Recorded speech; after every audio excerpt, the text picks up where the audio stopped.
Olá, seja muito bem-vindo. A sua consulta com hora marcada, consulta ao doutor está no ar. Vamos juntos aprender sobre mais algum assunto que seja importante para a gente e para a saúde também de quem a gente ama. Olha só o nosso bate-papo para lá de necessário. Hoje a gente vai falar a respeito de fome emocional e fome fisiológica. Você em alguma vez da sua vida já se sentiu às vezes nervoso, ansioso, estressado, triste, sentindo ali uma determinada solidão e que de repente só uma determinada comida que poderia resolver pelo menos por alguns instantes aquele seu estado emocional?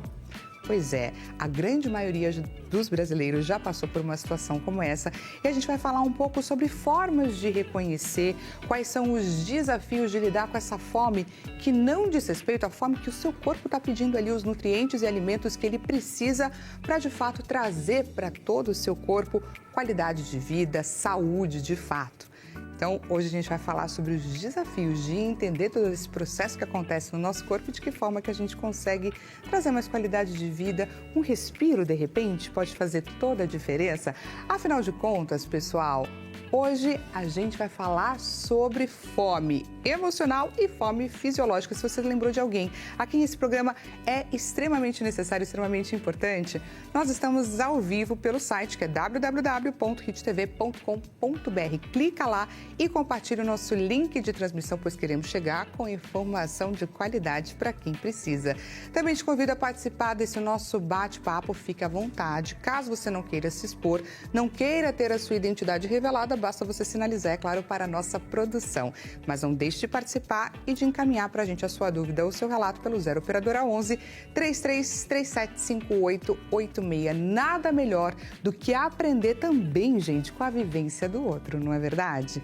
Vamos conferir juntos quem são as nossas convidadas de hoje, desse nosso bate-papo na tela. Vamos começar pela Ana Beatriz Sintra, psicóloga clínica. Atua como psicóloga há 24 anos e desde menina sempre demonstrou interesse em ouvir e ajudar as pessoas, o que a levou naturalmente à escolha da profissão. Seu trabalho se destaca por um olhar integrativo, que considera mente, corpo e espírito, além do domínio de abordagens não verbais, como Sandplay, EMDR, calatonia e análise de desenhos, que calma, gente, já descobriremos quais são aí essas estratégias e de que forma que elas podem ajudar nós no nosso desenvolvimento. Recursos aí que enriquecem o processo terapêutico e contribuem para melhores resultados. Um dos maiores desafios em sua trajetória é a valorização da psicoterapia, já que ainda existe preconceito e uma visão banalizada da profissão. E agora, a gente vai conhecer um pouco mais da Juliana Bretas, endocrinologista. Há 15 anos, trilha sua carreira na medicina, profissão escolhida por vocação e pelo desejo de cuidar das pessoas. Sempre apaixonada pela área, buscou transformar esse interesse em propósito de vida. Seu diferencial está em enxergar a saúde de forma integral, com atenção às necessidades de cada paciente. Um dos grandes desafios que percebe ali no dia a dia é fazer com que as pessoas entendam a obesidade como uma doença crônica, que exige, sim, acompanhamento contínuo e tratamento ao longo da vida. Sejam muito bem-vindas aqui no nosso Consulta ao Doutor. Obrigada. Obrigada. Olha só, a gente sempre costuma trazer uma enquete para entender, medir um pouco o perfil dos nossos seguidores, é claro, no nosso Instagram. Então, a gente vai conferir juntos qual é a enquete que está, é claro, à sua espera aonde? Lá no nosso Instagram, que é @consultaodoutor.hittv. Diretor João Capellini, excelente tarde para você. Vamos juntos aí para fazer mais um programa lindão e coloca pra gente, então, a nossa enquete na tela. Olha lá, qual dessas alternativas mais te representa? Ansiedade, você se considera uma pessoa ansiosa? E quando você está ansiosa, como você costuma comer doces e alimentos que te tragam ali uma certa alegria? Tristeza, costuma comer massas, pães e comidas ali que te confortam quando aquela tristeza bate à sua porta? Ou no tédio, você costuma comer qualquer coisa fácil e rápida, aquilo que tiver ali na sua mão, à sua disposição? Ou, vamos ver então se você é representado por essa última alternativa. Eu como apenas quando tenho fome real. Olha, doutoras, eu adoraria ir lá e clicar na última alternativa, mas aí eu não estaria sendo uma pessoa sincera. Eu acho que essa enquete vai mensurar um pouquinho, né? Se as a pessoas respeito forem do... sinceras, assim, né? Porque que nem aquela música fala, né? Você tem fome de quê? Né? Exatamente. Olha, eu já imagino quem que vai ganhar ali daquela enquete. Você já tem, inclusive, Já ali um tenho, palpite. Pelo meu dia a dia, eu já sei qual que vai ser. Olha que bacana! Não iremos trazer spoilers, queremos, é claro, a sua verdade. Não deixe de participar, combinado? E olha só, queria começar com a endócrino, né? Pontuando pra gente. O que é a fome? De que forma que ela atua no nosso corpo? Bom, primeiro a gente tem que entender uma coisa. A nossa fome, qual que é o centro dela? É o hipotálamo, que é uma glândula que fica na nossa cabeça, que ela sofre estímulos em relação a parar de comer e começar a comer. Tá? Então, quando a gente tem uma fome fisiológica, quer dizer o quê? Eu estou realmente necessitando de nutrientes, o meu estômago vai roncar e eu vou ter vontade de comer o que tiver. Se tiver arroz e feijão, eu vou comer arroz e feijão. Se tiver qualquer coisa, eu vou comer. E qual que é esse estímulo? Um dos estímulos que nós temos é um hormônio chamado grelina. Tá? Que é pra gente dar aquela fome. Quando a gente fala vou parar de comer, a gente tem outros estímulos também, como por exemplo, leptina, que faz a gente parar de comer. Mas e a questão assim, não fisiológica, aquela vontade? Sabe o Ratatouille, que é aquele filme que daí o ratinho pega e come, explode, explode, explode? Aquilo não é fome, aquilo é o prazer. Então, aí está relacionado com outro sistema, o sistema límbico, e está relacionado também com o neurotransmissor, principalmente dopamina. Então, são coisas diferentes. Em geral, tudo que eu atendo na minha vida, há 15 anos, a maioria é vontade de comer. E a gente lançou também uma interação lá no nosso Instagram com os nossos seguidores, onde a gente questionou. Em algum momento ali você já teve, né? Você já comeu por emoção? E que emoção foi essa? E aí, através da resposta dos nossos seguidores, a gente montou uma nuvem de palavras. Vocês vão poder notar que a palavra que vai aparecer com maior destaque, maior proporção, geralmente é a palavra que foi dita mais de uma vez, e as que estão menorzinhas e tudo mais, elas dizem respeito a quem falou uma ou duas vezes. Vamos ver então qual foi esse universo construído pelos nossos seguidores. Olha lá, descontrole foi ali a palavra mais dita. E logo na sequência a gente tem carência, satisfação, insegurança. Queria que vocês comentassem. Beatriz, o que você achou dessa nuvem de palavras? Bem interessante e fiquei até surpresa, né? Porque descontrole é quem realmente come por compulsão.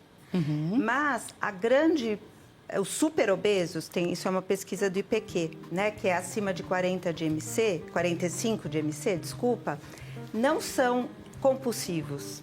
Eles comem errado e daí comem por culpa, por insegurança, pelas emoções que permeiam, né? Não é um descontrole de fato.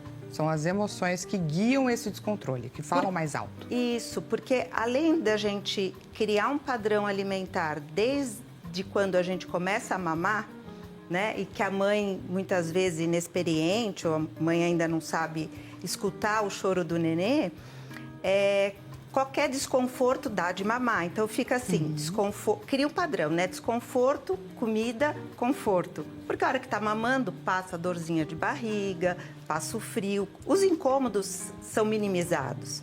Então fica uma programação, né, na cabeça da pessoa. E quando ela tem uma emoção que ela não controla, que ela não sabe elaborar, ela tende a comer sem perceber até. Agora, quando é a compulsão, realmente ela come uma... A doutora pode até falar mais especificamente do que eu. Come uma grande quantidade num pequeno espaço. A grande maioria das pessoas obesas, não comem por compulsão, fazem escolhas erradas.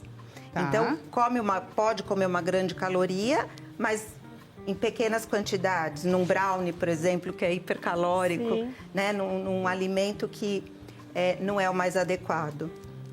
Na sua fala, você me trouxe agora um questionamento que eu queria trazer para a doutora Juliana, que é essa questão do mamar. Porque a gente começou falando sobre essa fome fisiológica, como que funciona o nosso corpo, os nossos hormônios. E num bebê, teoricamente, ele teria vindo zerado, né? Ele não teria essa programação diferenciada, influenciada por estresse, por ansiedade, por diversas outras questões. Mas, em contrapartida, não são todos os bebês que se comportam da mesma forma. Sim. Então, eu queria entender um pouco quais são os desafios da mamãe também com relação a esse amamentar e quando identificar de que forma ele já está saciado ou não. Na verdade, um bebê, quando ele nasce, ele tem um sistema nervoso central, ainda não está totalmente preparado, né? Não está totalmente maduro, né? Então, até os 2 meses, uma criança não sabe ainda que ela está sozinha no mundo, assim, digamos, a parte física, sem a mãe. Uhum. Então, a questão também do chorar é o do sentir acalentado, é de sentir a necessidade do amor. Realmente, a criança não consegue distinguir, como muitos adultos não, a questão, estou com fome, quero carinho, o que eu quero? Na criança, tudo é muito imaturo e é muito complicado a gente pegar e falar é isso ou é aquilo. Num adulto, a gente consegue ter uma percepção maior, porque além de estar com o organismo formado, ele tem, assim, uma outra experiência e uma outra necessidade fisiológica e tem um outro declínio fisiológico também. Vou te dar um exemplo básico. Uma mulher, por exemplo, que está no período de menopausa, que tem queda do estradiol, ela tem queda de neurotransmissor, que uma carência, uma falta de... uma ansiedade, uma depressão faz com que ela coma mais. Então, é um corpo muito diferente. Perfeito, gente. Olha só que interessante. Que rico tudo isso, né? Tem diversas singularidades que precisam ser levadas em consideração. Quando a gente fala sobre essa fome que é emocional, quais são, de fato, as emoções que costumam guiar essa busca por comida desenfreada? Olha, no outro instituto, né, de gastroenterologia, que faz cirurgia bariátrica, a nossa experiência é que 93% é ansiedade. Eu acho que depois, seguidamente, é depressão, porque a depressão... ela funciona de 2 formas, né? Ou você come menos ou você come muito. Mas, disparadamente, é a ansiedade. Tem outras emoções menores que podem até levar à obesidade, mas são menores, que é o que você falou, né? Mas aí eu vou contar a enquete. A gente pode passar um pouquinho por elas, né? Não precisamos necessariamente... tem outras emoções que também acabam dicas. Levando a pessoa a comer sem ser a fome fisiológica. Por quê? Cada emoção produz e libera um hormônio. Então, dependendo da intensidade e da frequência dessa emoção, ela vai liberar o hormônio da fome, a grelina. Né? Se ela dorme pouco ou se ela é muito estressada, ela libera cortisol, que também acaba interferindo na fome e na queima de gordura. Então, assim, não tem como as emoções não interferirem na comida. Exato. A pessoa precisa ficar sempre muito atenta a perceber qual é a fome dela. Né? Como eu brinquei, fome de quê? E olha só, então. Como que eu posso fazer para identificar uma necessidade de comer, uma sensação de fome, com uma vontade de comer? Na verdade, eu acho que a questão do parar e pensar, o psicológico, é muito importante, né? E assim, sempre que eu falo para o paciente, primeira coisa, tá com fome, que seja uma fome fisiológica ou não, beba um copo d'água, porque o centro da sede também é ao lado e ele não é tão maduro quanto o centro realmente do hipotálamo, né? Então, é o primeiro passo. Segundo passo é você mastigar devagar. Você fala assim, por quê? Boa. Porque você consegue daí definir algumas coisas suas. Será que eu tô com vontade de comer mesmo? Será que eu não tô? E uma outra coisa que é muito importante, que é assim, uma pessoa que tem uma obesidade, uma superobesidade, é um paciente extremamente inflamado, que mesmo com aquelas situações, vou liberar serotonina, grelina, hormônios e neurotransmissores, como por exemplo o GLP-1, que é o tão famoso do Ozempic, o do GIP, que tem no tirzepatida, você não consegue ter aquela percepção porque você tem resistências e não funciona direito seu organismo.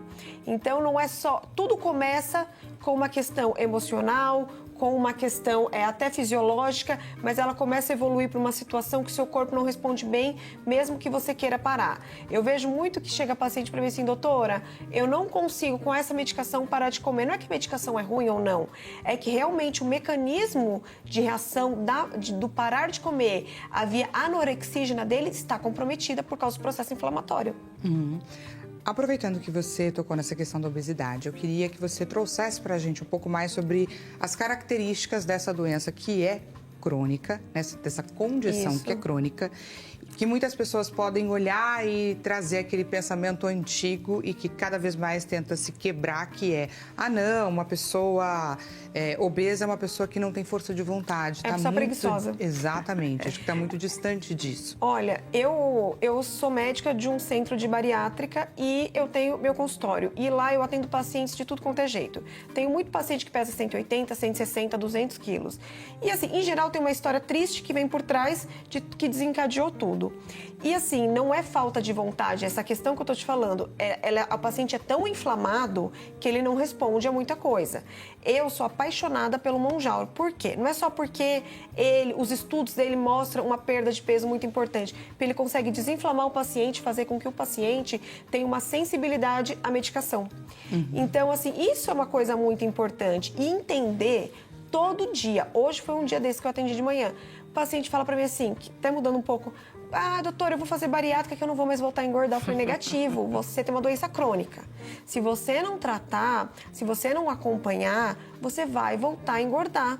Porque, assim, é algo metabólico, uma memória que você tem. Se você não entender o porquê que você tá comendo, por isso que, assim, no nosso programa tem médica, que sou eu, nutricionista e a psicóloga. Porque se não andar junto, o paciente volta a engordar. É muito difícil.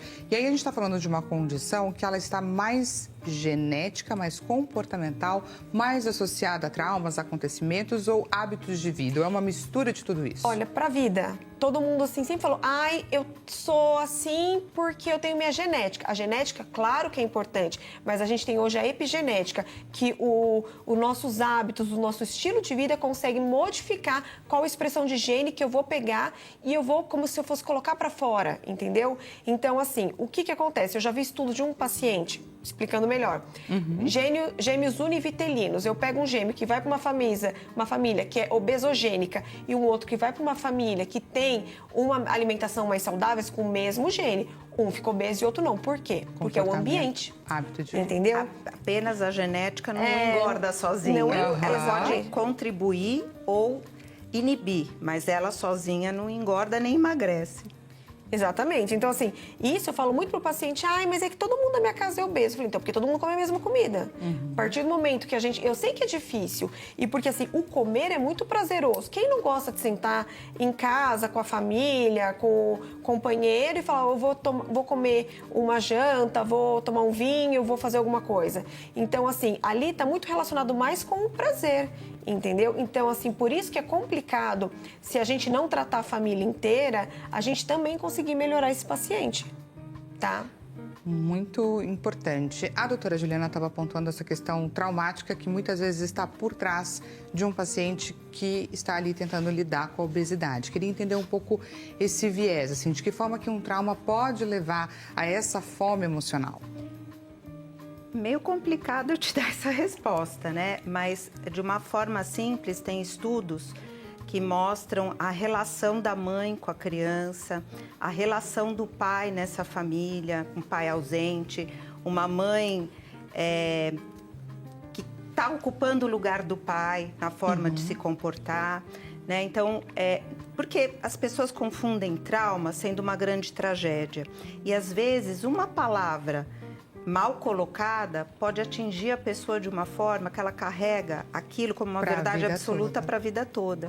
Então, por isso que é tão difícil eu te colocar numa linha qual é o trauma, o que pode levar, né? Mas tem estudos que mostram que o comportamento da família em relação à criança, a dinâmica familiar, interfere muito, né?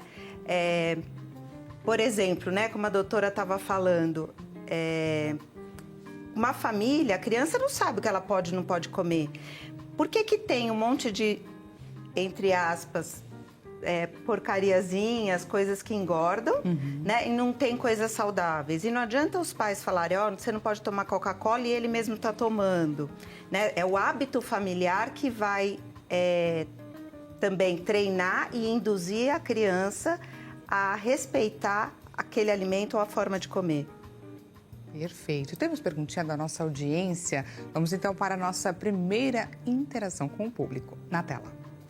Patrícia de Fortaleza, Ceará. Desde a pandemia, minha relação com a comida piorou. Sempre que me sinto sozinha, corro ali para a geladeira. Como que eu posso mudar esse comportamento? Tenho 46 anos. Queria trazer aí um direcionamento para a Patrícia, que foi bastante honesta e trouxe um dado muito importante com relação à pandemia, que eu acho que mudou demais a nossa relação com a comida naquele período e principalmente depois dele, não é verdade? É complicado. Eu acho que sempre a questão psicológica tem que ser tratada para ela entender. E o primeiro passo é que ela já é honesta para falar. Porque um paciente que não... Eu tenho pacientes que eles falam assim, doutora, eu não como muito, como é que eu engordo? Não, algo você está fazendo, entendeu? Então, assim, já é uma questão. A questão psicológica é muito importante, mas ali o que eu vejo é assim, é um paciente que provavelmente tem alguma falta de neurotransmissor, por algum motivo ou por inflamação, que ela precisa aumentar serotonina e dopamina. Então, a gente tem alguns tratamentos, algumas linhas, por isso que é muito importante. Eu falo muito para o paciente, meu vizinho usou isso, eu posso usar para emagrecer? O que é bom para um não é bom para outro. Claro que a gente sabe que tem várias facetas e vários tratamentos para a gente perder o peso, mas pelo que ela está explicando ali, mencionou, é uma falta de neurotransmissor mesmo, é a questão emocional dela, né? Que está mais em ênfase. O fator da idade, 46 anos, pode vir a interferir de alguma forma? Claro que pode, porque assim, em torno dos 40, a gente começa a ter queda de hormônio. O primeiro que cai é a progesterona, tá? Progesterona, com a queda, a gente fica mais irritada, piora a TPM, a gente começa a ter insônia. E depois começa a ter oscilações do estradiol até a queda total. O estradiol é extremamente importante para a produção de serotonina, tá? Cai o estradiol, o que começa a acontecer? As mulheres começam a ficar com um pouco mais de barriguinha, porque começa a modificar a deposição de gordura, ter mais gordura visceral e começa a me inflamar. Como eu já disse, paciente inflamado não responde bem aos estímulos. E eu começo a ter alteração cognitiva e começo a ter alteração de serotonina. Eu fico mais triste, mais depressiva, eu começo a não me reconhecer mais naquele ambiente que eu tô, tá? Aí é uma questão até que assim, que eu trato muito. Você vai no consultório com todas essas queixas. Se você for no endocrinologista, ele vai pegar e vai causar a parte fisiológica. Se você for num psiquiatra, eu adoro psiquiatria, eu acho super interessante. Só que às vezes só vai te dar um remédio que vai tapar um buraco de uma outra situação. Sendo que o que está faltando para você é a questão hormonal e a questão de vitamina para você melhorar. Por isso que é tão importante essa abordagem multidisciplinar, mais integrativa, né? Sim. E tem a questão hormonal, né? E tem também, como a doutora falou, falta de vitamina, isso dá fome, né? Real. E a gente ignora tudo isso. Ignora. Sim.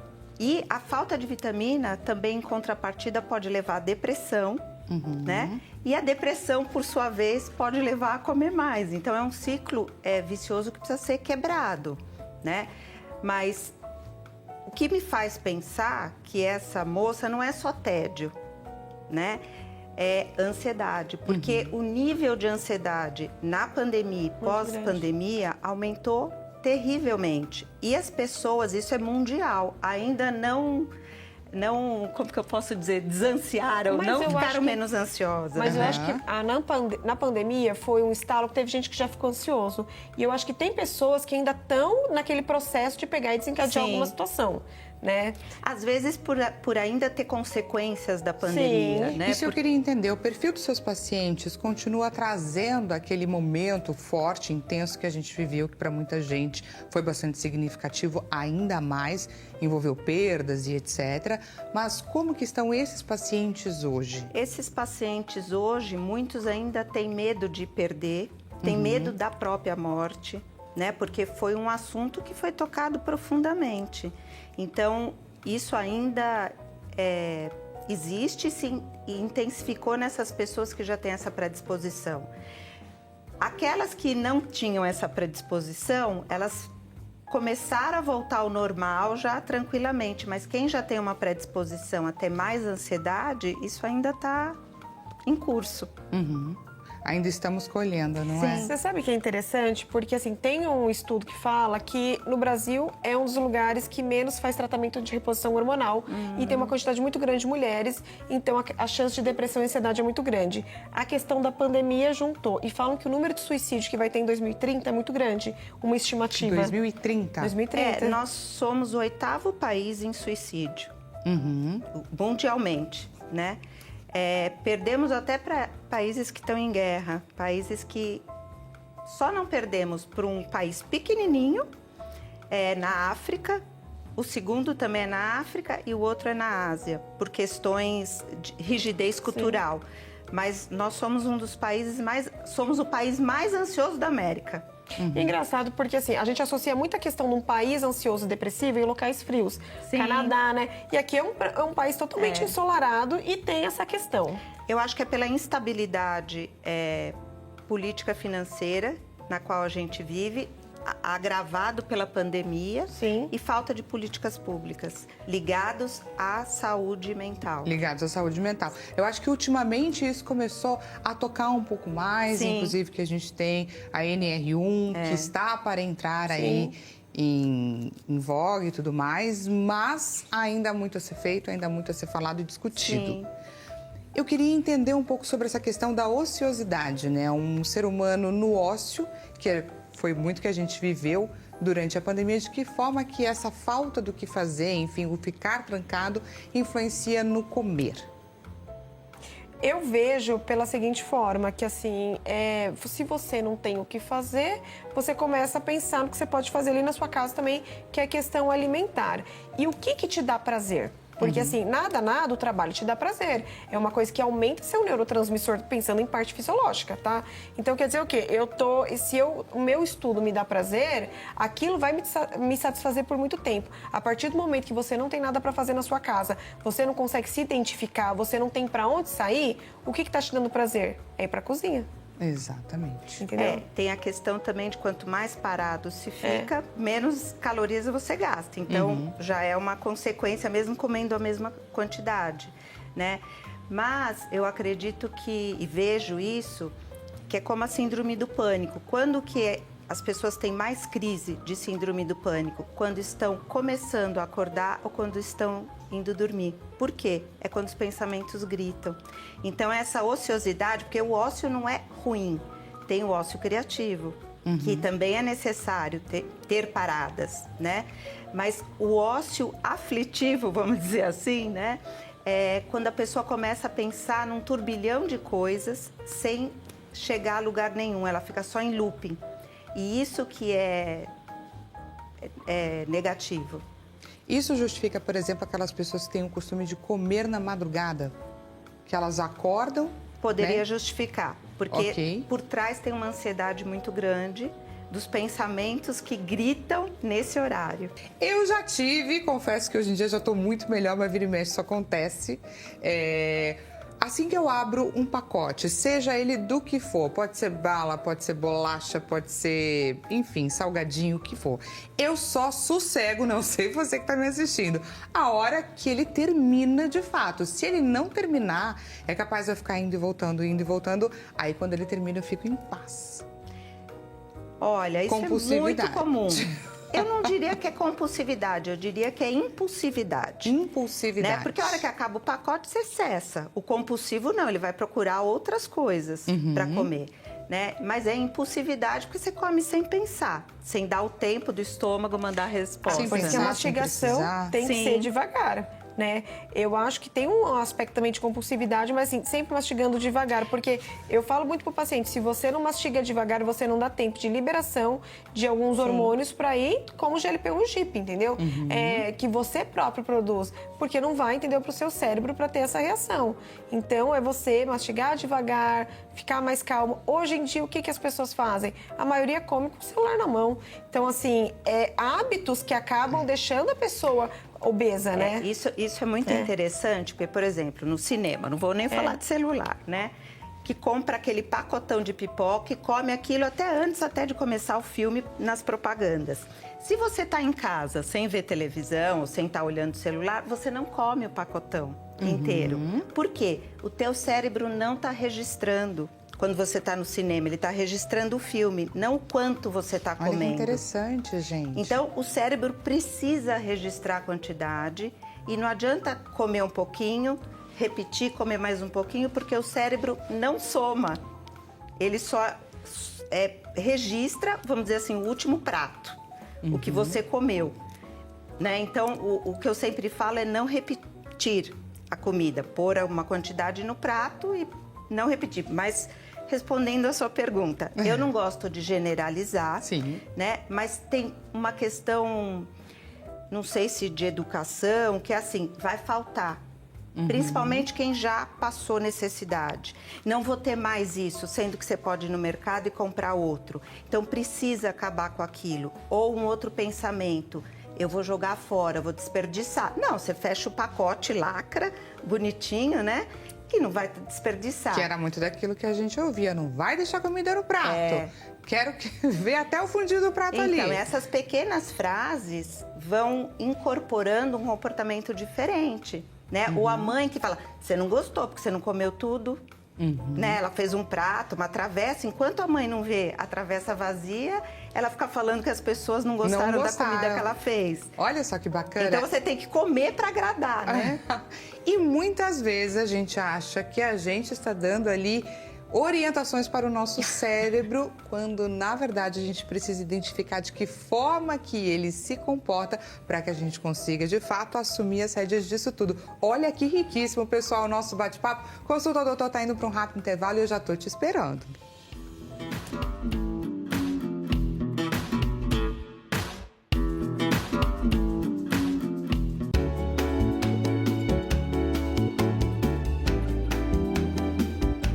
Seja bem-vindo mais uma vez. Consulta ao Doutor está de volta. Caso você tenha acabado de chegar, o bate-papo de hoje é sobre fome emocional e fome fisiológica. Estamos tentando entender como diferenciar cada uma delas. Eu queria aproveitar até para te perguntar, em algum momento da sua vida, só para você entender um pouco por onde que caminha essa fome emocional, você já não estava com fome de verdade, mas você precisava comer alguma coisa porque algo estava ali te incomodando, sabe? Seja uma tristeza, seja uma ansiedade. Quando você viu, você estava ali comendo, sendo que há 5 minutos atrás você estava comendo ainda. Enfim, nós estamos tentando entender como identificar esse comportamento que é bastante comum entre nós e o que a gente pode fazer para lidar com tudo isso, né? Para a gente conseguir, de fato, assumir as rédeas do nosso corpo. Se você lembrou de alguém a quem essa nossa consulta é necessária, estamos em transmissão ao vivo pelo site, que é www.hittv.com.br.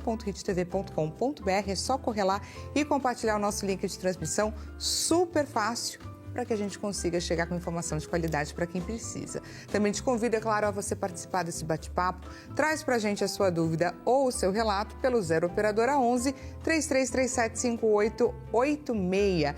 E temos a nossa clássica enquete em seus minutos finais e ainda à sua espera lá no nosso Instagram, que é @consultaodoutor, HitTV. Diretor, coloca para a gente então a nossa enquete na tela. Vamos lá, qual dessas alternativas mais te representa? Essa pergunta que está aguardando pela sua resposta e pela sua honestidade também. Ansiedade, como doces e alimentos que me tragam alegria. Quando eu estou triste, eu como massas, pães e comidas daquelas que confortam, sabe? Aquelas quentinhas. Quando eu estou ali entediada, eu como qualquer coisa fácil e rápida, aquilo que aparece à minha frente, aquilo que tiver na minha mão. Ou vamos ver se você, então, é uma pessoa ali bastante centrada, como apenas quando eu tenho fome real. Confesso que eu gostaria de clicar na última alternativa, mas já que eu preciso ser uma pessoa honesta, esta não me representa, infelizmente. Mas quem sabe um dia eu chego lá, quem sabe com o bate-papo que a gente vai ter aqui, que a gente vai continuar tendo aqui com todo conhecimento, que as doutoras Juliana Bretas Brondani, endocrinologista, e também a doutora Ana Beatriz Sintra, que é psicóloga clínica e também especialista em transtornos alimentares, estão aqui compartilhando com a gente, nos trazendo inclusive diversos insights, porque o reconhecer comportamentos é, acho que, o primeiro passo para que a gente consiga mudar e transformar, não é verdade? Com certeza. Você sabe que eu tenho uma amiga que ela falou assim pra mim, ai Ju, ela é médica também, me ajuda a emagrecer, o que eu uso e tal. Eu falava, eu preciso primeiro saber, já que ela queria usar uma medicação, que tipo, qual que é o perfil da pessoa? É ansioso e ficar perguntando, eu não como nada, que sei lá o quê. De repente, a gente saindo junto, eu comecei a ver que ela comia escondido, ela tinha... E assim, esse é um paciente difícil de tratar. Eu não sei por que eu engordo. Porque assim, se você não sabe o perfil do paciente, é difícil você dar uma medicação. Entendeu? Porque assim, pra mim nada funciona. Não funciona porque a gente tem que saber o perfil pra gente indicar. Claro que tem coisas que dá pra maioria das pessoas com um bom resultado. Mas se a gente for ver, individualizar bem, a gente precisa saber que tipo de paciente que é. É um paciente ansioso, um paciente depressivo, um paciente compulsivo, o beliscador, o que come à noite. Enfim, são várias situações e pode ter que tenha pessoas que tenham várias dessas juntas, mas a gente precisa saber. Normalmente tem mais do que uma. Tem, mas a gente tem que fazer um xizinho pra gente saber direcionar, né? O que é interessante é que a pessoa que tem essa questão com o peso dificilmente reconhece a quantidade que come. Por isso que é muito importante fazer o diário alimentar e talvez até tirar foto. Por quê? Se na sua família ou com seus amigos, né? Que o amigo tem uma genética abençoada que não engorda e come bastante. O único que a genética só Sempre deu certo, tem aquele amigo, né? Ou, sei lá, ele se exercita muito. Ou ele não conta também depois que ele faz, que ele fica a noite inteira na academia. A gente não sabe, mas olhando o prato, fala, nossa... E ele não acha que ele come muito, né? Quando eu vou fazer o meu prato, se eu vejo um monte de prato grande, dificilmente eu vou pôr pequeno. E vou achar que eu tô comendo pouco. Então, até uma brincadeira que colocaram que obesidade, como que se fala? É transmissível. Não é uma doença transmissível, mas pelo hábito, né? Ou, por exemplo, se eu só ando com pessoas... Pelo convívio. Pelo convívio, muito mais obesas do que eu, Você né? perde o Eu perco a parâmetro, né? referência, então eu vou achar que eu tô magra. Sim. Né? E as pessoas têm distúrbio quando olha no espelho. Se você durante muito tempo teve um X peso, você engorda, você não percebe mesmo olhando no espelho. E isso me intrigava muito. E é interessante que quando na cirurgia bariátrica faz a cirurgia, parece que no dia seguinte ele se enxergou gordo e já queria estar emagrecido, né? Sendo que não, é um processo, vai levar pelo menos 6 meses, 1 ano para ele emagrecer. Por que isso, né? Eu descobri como oftalmo. Porque tudo que a gente vê, para a gente realmente enxergar, depende da memória. Então, quando eu me vejo no espelho, eu vou buscar a memória de mim magra.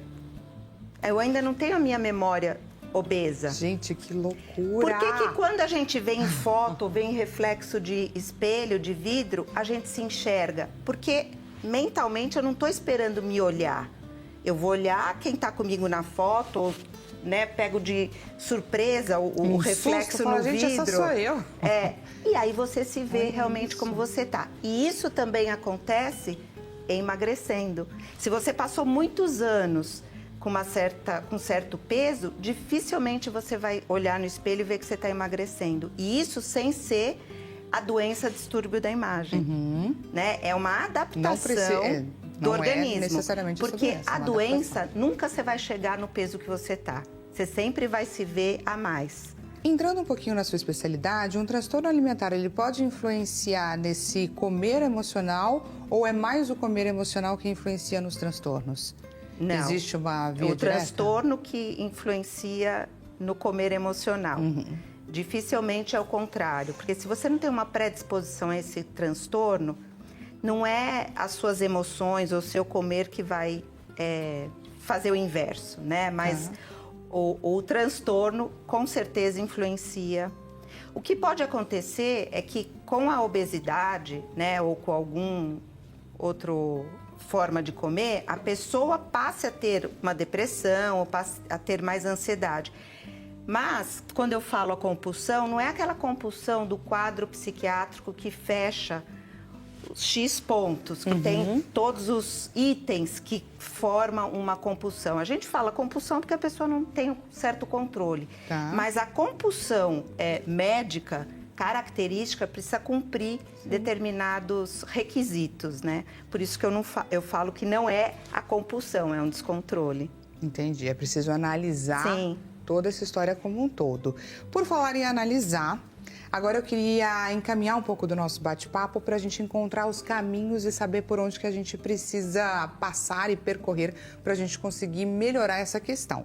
Você começou contando um pouquinho sobre alguns casos, então eu gostaria de entender por onde que caminha a sua anamnese, o que é mais determinante e importante de você entender naquele paciente para você conseguir de fato traçar um caminho para que ele mude comportamentos onde a fome emocional é determinante. Bom, Eu, como médica, eu vejo muito assim mais a questão que eu consigo tratar medicamentosa e algumas orientações. Porque assim, é multidisciplinar fazer o tratamento da obesidade, tá?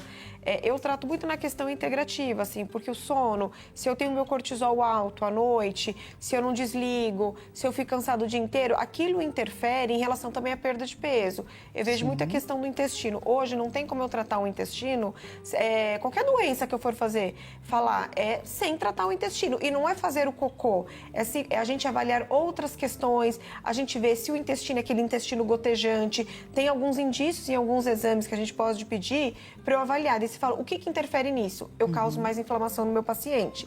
E eu vejo o perfil que ele apresenta, tá? Digamos assim, olha, estou tratando um paciente, já orientei o sono, atividade física, porque eu sempre peço para fazer musculação. A atividade física vai me emagrecer muito? Não. A atividade física vai te ajudar em relação a desinflamar, em relação, assim, vou ter uma manutenção de massa muscular. Por quê? Porque o que os pacientes perguntam? Eu vou voltar a engordar se eu parar de tomar medicação? A musculação, a manutenção de massa muscular evita o efeito rebote. Mas é isso que tem que fazer, né? E junto com uma medicação. Tem gente que emagrece sem medicação? Claro que tem. Mas não é a maioria. Dos meus pacientes que eu atendo hoje em dia, eu tive um sem medicação que perdeu 60 quilos. Mas é um. Tá? A maioria tem que fazer um apoio, pelo menos no início, de uma medicação. Aí você fala, é só isso? Não, negativo. O que a gente tem que fazer? Uma dieta muito restritiva vai me faltar nutrientes. Então, eu sempre passo aminoácidos essenciais, porque a longo prazo pode faltar um neurotransmissor. Sabe aquela história? Tô tomando Ozempic faz 6 meses, comecei a ficar deprimida, me deu ideia suicida. Não é só pela questão psicológica, é pela questão fisiológica que tá faltando alguma coisa para você também. Então, a gente tem que dar um aporte pro corpo para ele aguentar aquele emagrecimento. Eu dou muito coenzima Q10 para te dar energia, para ação mitocondrial para o paciente. Creatina é o suplemento mais estudado hoje em dia. Não só para questão muscular, questão cognitiva, tá? Quando você pensa hoje num cérebro, você pensa num cérebro desinflamado, num cérebro que tem uma ação mitocondrial boa e é um cérebro que está funcionando bem. Então, assim, o tratamento visa tudo isso, não só a medicação em si para emagrecer.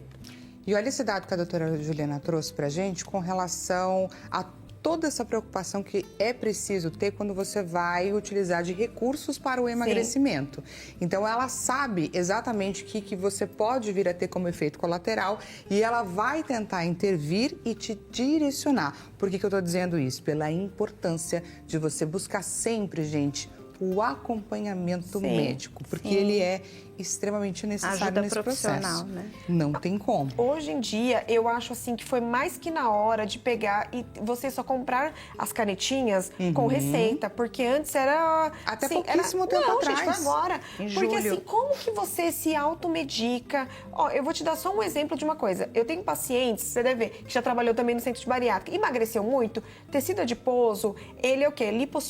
Lipossolúvel, toxinação. Eu emagreci muito, o que acontece? Murcha, toda aquela toxina vai para onde? Para o fígado, começa a aumentar todas as enzimas hepáticas. O que você faz? Você tem algum método se um paciente fez isso por conta própria? Não. Então, você tem que passar no médico, tem que andar com antioxidante, acompanhar. Eu posso começar a ter dor de cabeça. Tem indícios que dá pancreatite, quando usa mais de 6 meses, porque não está fazendo o acompanhamento e não tem a necessidade da diabetes, porque diabético é outra história. Exato. Ele vai poder fazer sempre. Assim, não tem como você tratar sem acompanhamento, assim, E mesmo assim, eu vou fazer só dieta. Uma dieta muito restritiva, será que para você é bom, que nem eu falei?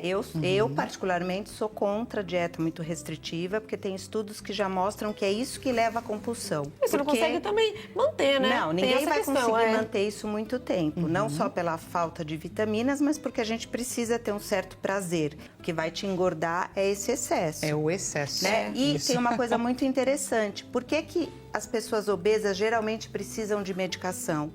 E você teve a sorte de pegar um paciente que não precisou. Porque o obeso, por ser ansioso, é imediatista.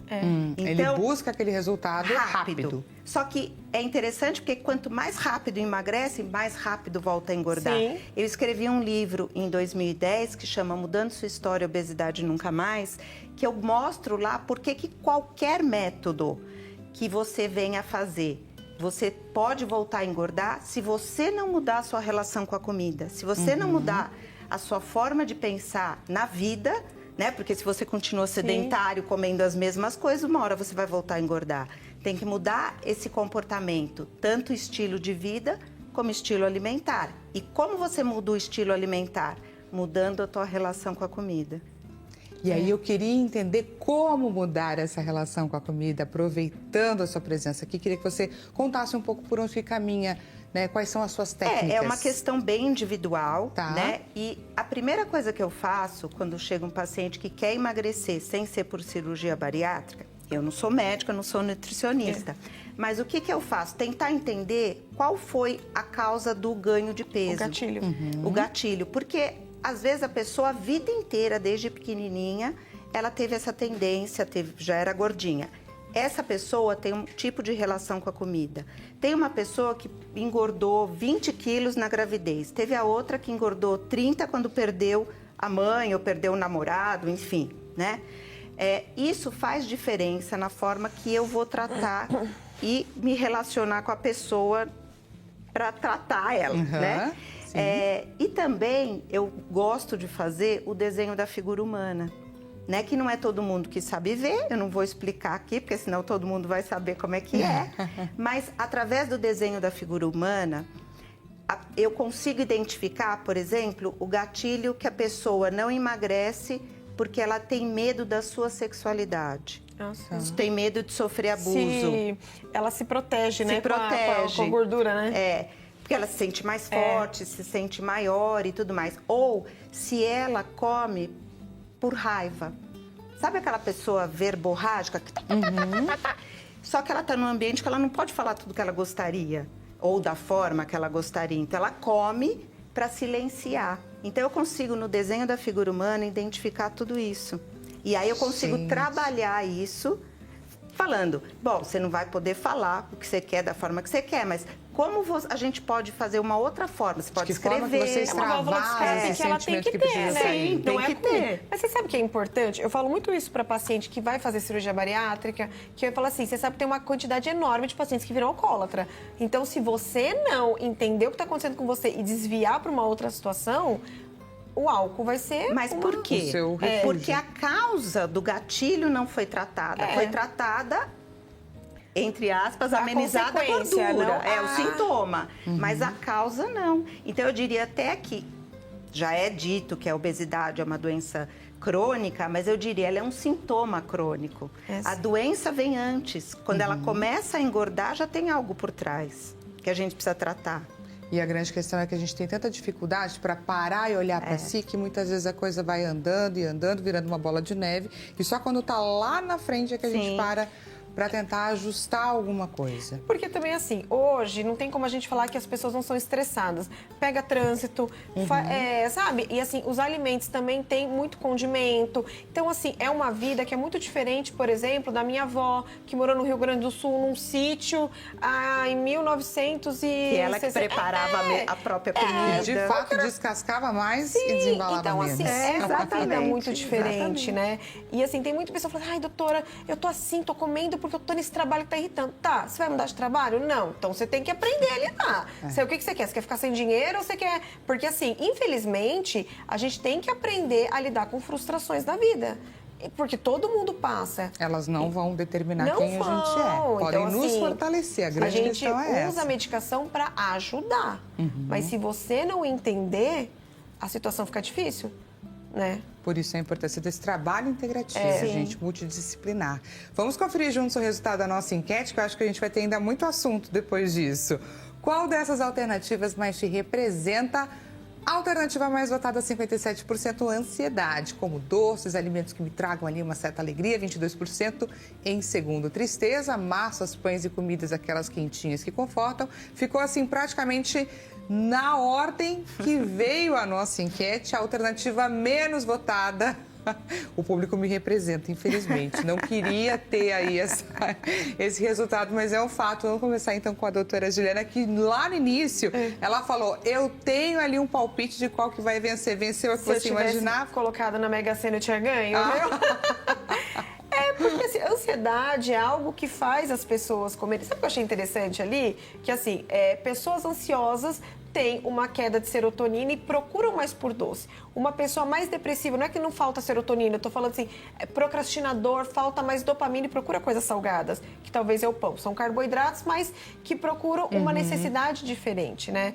E assim, o que eu vejo mais hoje em dia é as pessoas comer, é a questão emocional, sabe? Então, assim, se não tratar, não entender, sempre a gente vai estar tapando o sol com a peneira e não vai estar resolvendo de fato. Um tratamento com um psicólogo eu acho muito interessante, mas o que eu vejo é que você não vai numa sessão, nossa, descobri minha vida. É um tratamento longo que talvez, para você se descobrir mesmo, vai demorar muito mais, né? Então, são etapas que você vai, né, cada degrau que você vai subindo.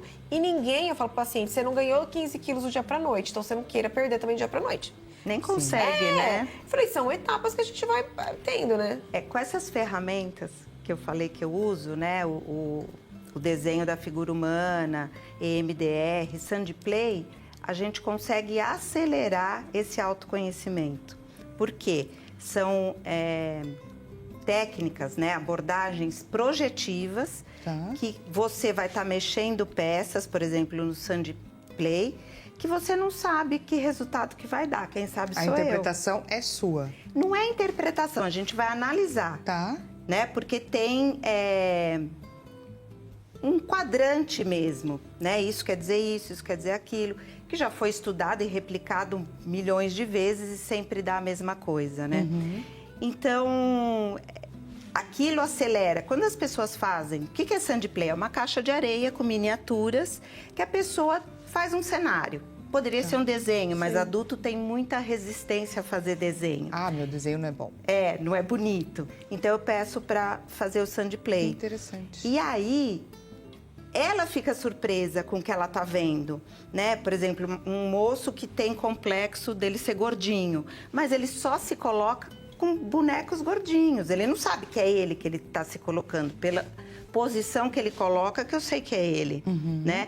E eu falo, mas você ainda se enxerga assim, você precisa se ver hoje com o corpo que você tá, né? Então, eu faço também um trabalho na caixa de areia para a pessoa se identificar. Então, eu acho importante essas outras técnicas projetivas que a pessoa não tem controle. Ah, sim. É mais difícil ela mentir, né? Ou com certeza. Coisas se eu tiver que ela não elaborar meu pensamento com percebe. aquilo que eu quero te contar, é uma história. Agora, o que você vai tirar de mim de acordo com um determinado comportamento, uma certa orientação, é outra história. Gostaria que vocês deixassem a mensagem final de cada uma de vocês. Infelizmente, nosso tempo está terminando. O bate-papo está sensacional, não tá? Mas temos que chegar nesse momento. Bom, eu assim espero que as pessoas tenham aproveitado, né, o dia de hoje, visto que obesidade realmente é uma doença crônica que tem que ser um tratamento com outros profissionais, médicos, psicólogo, nutricionista e se entender. Quando a gente se entende para tudo, a gente consegue facilitar a nossa vida, não só para o emagrecimento, a autorreflexão que a gente tem que ter para o dia a dia, não ter cobrança, dar uma desacelerada para a nossa vida conseguir ser mais tranquila. Eu diria, não desistam. Fiquem firmes e se observem. Tenham mais autoacolhimento. E aí a coisa anda além, lógico, de procurar ajudas profissionais. Ah, sim. Importantíssimo. Gostaria demais de agradecer a presença de vocês por aqui. Espero que você do outro lado da telinha também tenha gostado do nosso bate-papo. Aproveito para deixar os contatos das nossas convidadas. Doutora Juliana Bretas Brondani, endocrinologista, deixa à sua disposição o Instagram, @doutora Juliana Bretas Brondani, super fácil. E o WhatsApp, 0 operadora 11 917 17 8510. Doutora Ana Beatriz Sintra, psicóloga clínica, também especialista em transtornos alimentares, psico.biacintra, facílimo também. Desejo a você um restinho de tarde excelente. A gente volta a se encontrar, é claro, de segunda a sexta-feira, sempre nesse horário, 16 horas. Espero que você tenha gostado desse programa e até mais, pessoal.